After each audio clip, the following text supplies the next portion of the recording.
இன்னைக்குரிய devotion தலைவனாக வேண்டுமா? 2 Samuel 5:8. தாவீது எருசலேம் நகரத்துக்குள்ள பிரவேசிக்க போனப்ப அந்த தேசத்துல இருந்த எபூசியர் தாவீதுடைய பலத்தை குறைத்து மதிப்பிட்டனர். தாவீதை நோக்கி, உங்களால எருசலேமுக்குள் பிரவேசிக்க முடியாது அப்படின்னும், குருடரும் சப்பானிகளும் கூட உம்மை தடுத்து நிறுத்துவார்கள் அப்படின்னு சொல்லி தாவீதோட மனச ரொம்ப மனமடிவாக்குறாங்க.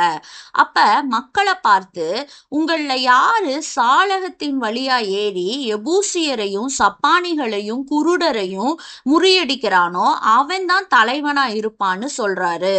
சாலகம் அப்படிங்கிறது மலை மேல உள்ள பட்டணத்தின் அனைத்து கழிவுகளையும் அப்புறப்படுத்த அமைக்கப்பட்ட ஒரு குழாய் போன்ற ஒரு அமைப்பு. அந்த குழாய்ல கை கால் வைப்பதற்கு சரியான வசதி இருக்காது. அப்படிப்பட்ட இடத்தை ஏறி கடந்து முறியடிப்பவனே தலைவனாக முடியும்னு சொல்றாரு. இது ஒரு பெரிய சவால். ஆமா, நம்ம வாழ்க்கையிலும் கடினமான சூழ்நிலையில தனியா நிற்க வேண்டிய சூழ்நிலை கூட வரும். நம்மள தவறா புரிந்து கொண்டவர்களோட பணிபுரிய வேண்டிய ஒரு சூழ்நிலை வரலாம். எந்த சாதகமான சூழ்நிலையும் உருவாகாத ஒரு சூழல் இருக்கலாம். இவற்றில் சோர்ந்து போகாம வெற்றி பெறுவதுதான் நமக்கு நியமிக்கப்பட்டது.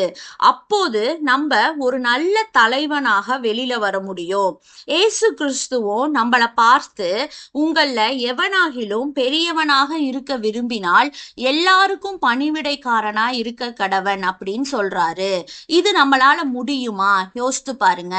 ஏனெனில் மனுஷீகத்துல நமக்குள்ள தற்பெருமை இருக்கு, சுயம் இப்படி பொதிந்து கிடக்கிறப்ப எப்படி நம்ம பணிவிடைக்காரனா மாற முடியும்?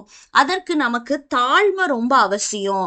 அதுவும் ஆண்டவரை போல தாழ்மை அப்படிங்கிறது அவ்வளவு சுலபமான காரியம் இல்லை. ஆனா தாழ்மைப்படுறப்ப தேவன் நம்மள மேன்மைப்படுத்துவது உண்மை. நம்ம பணிந்த ஆவியோடு பலவித இன்னல்களை சகித்து நடப்பவர்களாக இருக்கிறப்பதான் ஒரு தலைவனாக முடியும்.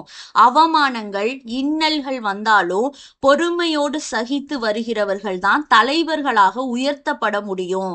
உயர்வு, தலைமைத்துவம் போன்றவை எல்லாருக்கும் விருப்பமான ஒன்று. ஆனா அதற்காக கடக்க வேண்டிய கடினமான ஒரு பாதை இருக்கு. நெருக்கம், நிந்தை, அவமானம், வெட்கம், இது எல்லாமே. இதை யாருமே விரும்புறதில்ல, சகிப்பதும் இல்லை. இதனால தலைமைத்துவ பொறுப்பு எல்லாருக்கும் கிடைப்பதில்ல. சகிக்கும் ஒரு சிலரே உயர்த்தப்படுவாங்க. நீங்க எதிர்கொள்ளும் போராட்டம், நிந்தைகள், சவால்கள் இவைகளை கிறிஸ்துவின் பலத்தோடு மேற்கொண்டு ஆண்டவர் உங்களுக்கு நியமித்த காரியத்தை சிறப்பா செஞ்சு முடிச்சிங்கன்னா ஏசு கிறிஸ்து உங்களையும் உயர்த்துவார். சில விலைக்கிரயம் செலுத்துபவர்களே தலைவர்களாக முடியும். பணிவான ஆவியோடு பிறருக்கு பணி செய்கிறவர்களை தான் கிறிஸ்தவ தலைமைத்துவத்துல தேவன் வைக்க விரும்புகிறாரு. அதற்குரிய பயிற்சி காலத்தை பொறுமையோடு சகியுங்க. உங்களுக்கான உயர்வை கண்டிப்பா காண்பீங்க. தேவனே, பொறுமையோடு காத்திருந்து சிறந்த தலைவனாக மாற கிருபை தாரும். ஆமேன்.